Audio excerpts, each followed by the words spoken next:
In 1950, going back a bit, Trenton High School was the dominant swimming team in New Jersey. Trenton won the state championship in swimming 1950, 51, 52, 53, and 54. And then, in a shocking reversal of fortune, we come to the 1955 swimming championships won by Columbia High School.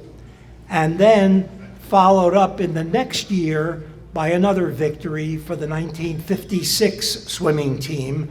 And those teams we honored back in the second year that we had this organization. We honored them as a team, and some of the people that were here then, sadly, are not here now. That was 2007.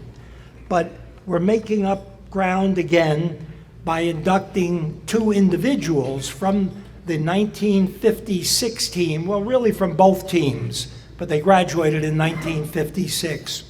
And what is remarkable is when you look at the records and the placements of the people, what they won in those meets, it becomes pretty apparent that in the 1955 championship, the spark plugs were two of the fellas from the class of 1956. And let me just tell you briefly, quickly, what they did. Our honoree tonight, Kent Atkins, was first. This is 1955. He's a junior. He was first in the backstroke. And I might add, I was close friends with many of the fellas on the team that were part of the class of 55, when I graduated. And one of my dear friends came in second, actually, to Kent Atkins in the backstroke, Philip Lieberman, and he was supposed to be here tonight, but he couldn't make it because of some health issues involving his wife. George Kelly, our other honoree, who sadly is not with us any longer, George was second in the 100 freestyle, and then Atkins was part of the winning 150 medley relay team involving two other fellas, John Kreidel and Gefkin. I think it's Steve Gefkin. Kreidel was from the class of 55, was also one of my dearest friends, and the captain of the team, I should add, in 1955 was another close friend of mine, Ira Kay. George Kelly, the other of our two honorees tonight, was part of the winning 200 freestyle relay. This is in 1955.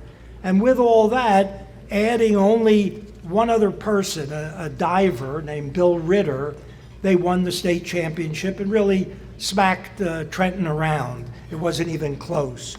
Now, the 1956 year, we again beat Trenton, are you ready? By half a point.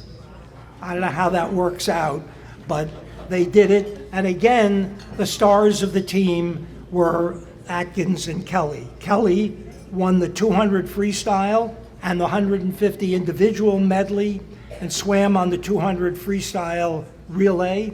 And Atkins won the 100 backstroke again, and on the 200 medley relay, he was in second. So there were a number of other excellent swimmers at that time, but these two fellas were the spark plugs. And and we've actually honored, I don't know what year it was, another freestyler, individual honor, and George Kelly can be viewed as part of that long tradition of Columbia swimmers in the freestyle. But nobody has ever topped Kent Atkins. And Kent was the undisputed greatest backstroker that Columbia ever had, and one of, if not the best, in state history, at least for many, many decades after he graduated. And of course, those of you that know your history, Kent went on to Yale, where he swam. And at that time, Yale, now just a kind of a middling Ivy League school, Yale was one of the top swimming schools in the United States, drawing in people from all over the world. But in any event, Kent stands proudly in that tradition, and he is here tonight with us from his home in Florida with his 2 grandsons, his wife Jane, and his niece. And I'd like to call Ken Atkins. The 55-56 teams were very special. We did dethrone Trenton High School, and their coach was Al Newshaver. We were very happy to see him lose. And a couple of things. Columbia High School had the benefit of our own swimming pool. 4 lanes, 25 yards. Very few of the high schools that we swam even had swimming pools.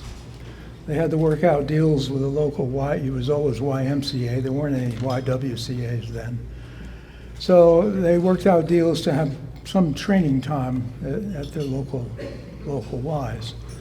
But of course, being 20-yard pools instead of 25, that was the whole training thing was completely different.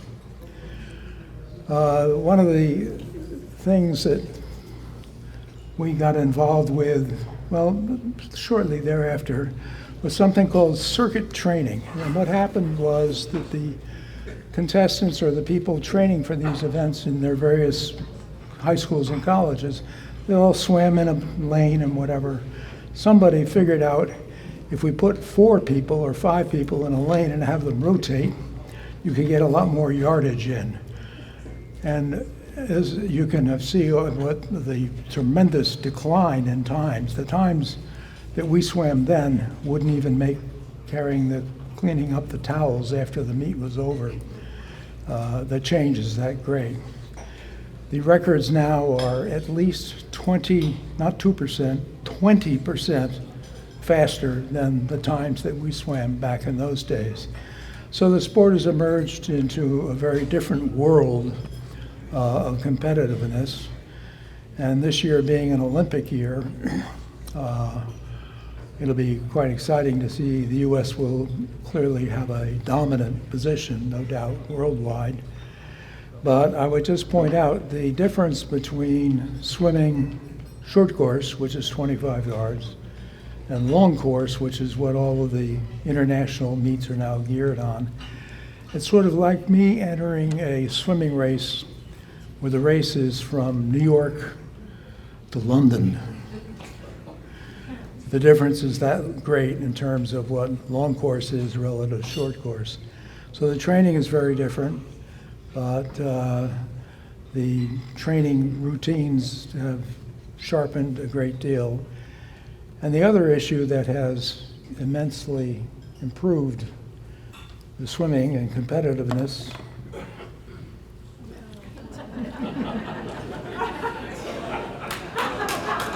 goggles. When you practice, whether I don't care what's Columbia's pool, anybody's pool, after about an hour in the water, all of the lights in the room or whatever had rainbows around them. And the rainbows would stick with you for a couple of hours at least, maybe even 3. And that was even more problematic in college, where you actually had to study at night as opposed to doing whatever you might have done in high school. So goggles were a huge step upward in terms of the amount of time that competitors could spend in the water training versus what they were doing before. So the whole sphere, the whole scene for competitive racing has dramatically, and I mean dramatically, increased, so that we're now looking at times that are 20 to 25% faster than they were back then. So they're not even on the same page in terms of all of that that's happened. So it's exciting to watch the sport advance, and I'm very happy to have been part of that. And that's what I got to tell you. Thank you very much.